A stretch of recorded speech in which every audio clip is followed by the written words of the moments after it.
You want to hear one more miracle story? Yes, yes, भैया.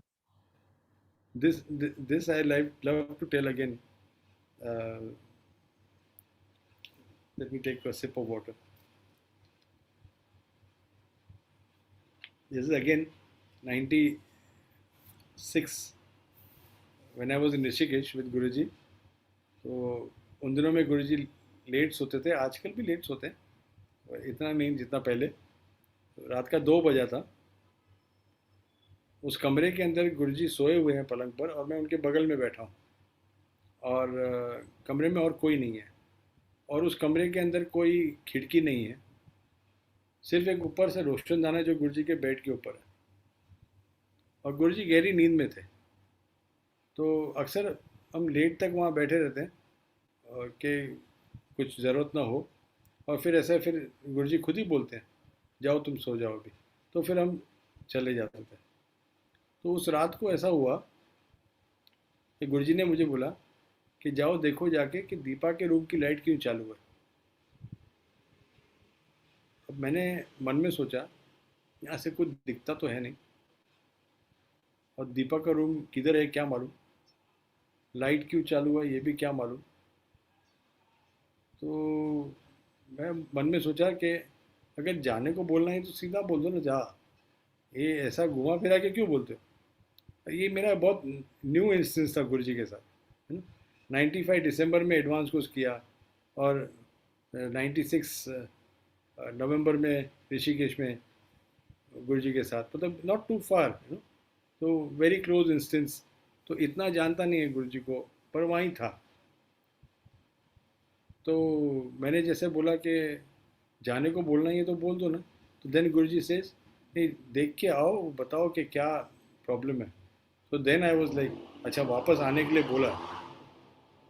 सो then I got up and I went out and climb down the steps, क्योंकि वो पहले माले पे था room. बाहर गया, बाहर निकलने के बाद में अभी 3 बिल्डिंग्स ऐसी लंबी लंबी। अब 3 बिल्डिंग में मैं कहाँ ढूंढूं, और उस वक्त मैं बहुत मोटा था उन दिनों में। मेरा वेट था 96 किलोस, और मैंने कभी इतना कोई काम वाम किया नहीं था, born with A golden spoon. तो उतना लंबा बिल्डिंग, आई थिंक 50 कमरे होंगे एक लाइन में। इतना कमरों को देखने को मैं डर गया, मैंने इतना कौन चलेगा, मैंने अभी बोला है तो जाना पड़ेगा। तो धीरे धीरे चलते हुए मैं पहला 50 रूम तो पूरा कर लिया। अब वो रो ऐसा है कि पीछे दीवार तक है, तो आप दूसरे बिल्डिंग नहीं जा सकते, आपको वापस आना है। तो मैं वापस आके थक गया और वो चबूतरे पे बैठ गया। और इतनी भयानक रात, वहाँ गंगा किनारे पे आवाज़, वो हवा चल रही है, वो नदी की लहर की आवाज़, वो कुत्ता आवाज़ कर रहा है, वेरी स्पूकी। मैंने कहा यार ये तो बहुत गड़बड़ है, अब मैं क्या करूँ। मैं जाता हूँ बोलता हूँ कोई लाइट नहीं चालू है, मैं तो झूठ थोड़ी बोलेगा, अभी 2 बिल्डिंग बाकी है। मैंने कहा ठीक है मैं एक और कर लेता हूँ। तो अपना रिलैक्स हो गया, तो मैं दूसरी बिल्डिंग करके आ गया, कोई लाइट नहीं चालू थी। है ना, अब बहुत हो गया, अब मैं थक गया हूँ, मैं जा रहा हूँ ऊपर, बोलता हूँ कोई लाइट चालू नहीं है। ये तो फिर झूठ बोलेगा, एक ही तो बिल्डिंग बाकी है देख ले। मन में ये सब चलता है ना। तो मैं फिर बोला यार नहीं, 2 बिल्डिंग हो गया, थक गया हूँ, अभी तीसरे में भी लाइट बंद ही होगा, वहाँ से कुछ दिखता तो है नहीं। ये पहला बिल्डिंग का रूम नहीं दिखता है, तीसरे बिल्डिंग का क्या दिखता होगा, क्योंकि तीनों बिल्डिंग ऐसे लाइन लाइन से थे। पर तीसरा बिल्डिंग फिर मैं चला गया, और मेरे को दूर लाइट दिखाई दी। एंड इत्तेफाक बोलो या जो बोलो, वो रूम भी लास्ट रूम था, ऐसा भी नहीं कि पहला रूम। तो मेरे को उतना चल के जाना पड़ा, और वो रूम में लाइट चालू थी, और सामने सच में दीपा खड़ी थी, बैग के अंदर कुछ कुछ निकाल रही है। मैंने कहा ये, अब बाय द वे वो टीचर ऐसी थी बहुत गर्म मिजाज की।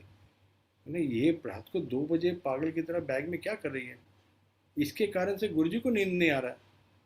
मतलब वो कैसा है वो सब मेरे को नहीं समझ में आया। बोला ये लाइट चालू है, वो सो नहीं रहे हैं, ये कोई रात को कोई जागता है क्या। तो मैं थोड़ा ऑलरेडी इरिटेटेड था, ऑलरेडी 3 राउंड चक्कर मार के थक गया, परेशान हो गया। तो मैं फिर उसको बोला कि गुरुजी बोले सो जाने को। बोले जा इधर से। सब लोग कोई गुरुजी का नाम लेके आके कुछ भी बोलते हैं, ये टाइम पे कोई गुरुजी जागते हैं क्या। मैंने कहा जाग रहे हैं, मैं उधर से ही आ रहा हूँ, चल इधर से। तो मैं हट गया, मैं बोला ये थोड़ी गर्म है, कुछ ज़्यादा बोला तो प्रॉब्लम हो जाएगा। फिर भी मैंने हिम्मत करके दूसरी बार बोला, तो दूसरी बार बोला तो बहुत गुस्से में थी। मैंने कहा अभी कुछ मार ना दे मेरे को, तो मैं हट गया। फिर मैं जाने लगता, मैंने कहा कि नहीं, किसी को भी बोलना है तो 3 बार तो बोलना चाहिए, 2 बार तो बोल दिया, अभी एक ही बार बाकी है, अब एक बार कर लेते हैं वापस से। तो वो पिंक पैंथर के स्टाइल में मैं अपना पूरा रट मार के कि मैं इसको बोलूँगा कि गुरुजी ने बोला है जल्दी सो जाने को, लाइट क्यों चालू है पूछा था, मैं आ गया, मैं देखा, अभी मैं जा रहा हूँ। ऐसा मैं फास्ट एकदम बोला और बस हट गया कि अभी कुछ उसके बैग में से कुछ आ ना जाए मेरे ऊपर फेंकने के लिए। और जैसे मैं हट गया तो वहाँ से कोने से एक आवाज़ आती है, तू साचू कहे छे। मैंने कहा इतना प्यार से कोई बोल रहा है, ये वो दीपा तो नहीं है, ये तो कोई और है। फिर मैं हिम्मत करके रूम के अंदर गया। तो रूम के अंदर गया तो लेफ्ट साइड पे देखा बिस्तर पे तनुमा, यानी नितिन भैया की वाइफ, ऋषि नितिन भैया की वाइफ, वो बुखार में थी और शिवर कर रही थी। तो मेरे को पूछती है तू सच्ची बोल रहा है। मैंने कहा हाँ, मैं गुरुजी के साथ था रूम में, गुरुजी बोले जाके देख के और दीपा के रूम का लाइट क्यों चालू है। तो बोली अच्छा ठीक है, यानी अभी उनको मालूम है, अब मैं सो सकती हूँ। तो वो कंबल के नीचे जाके सो गई मेरे सामने। और मैं सोच में पड़ गया, ये इसका मतलब क्या हो गया, अच्छा तो उनको मालूम है।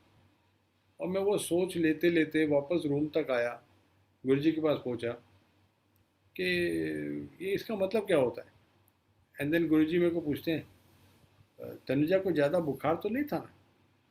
तो I was like, then I said in my heart, जब मालूम था तो मेरे को क्यों भेजा। And then he speaking out in words कि उसको नहीं मालूम था ना कि मुझको मालूम है, उसको बताना था। And then I realise all this while जो मैं मन में बात करता था उसका आंसर वो जबान ही दे रहे थे।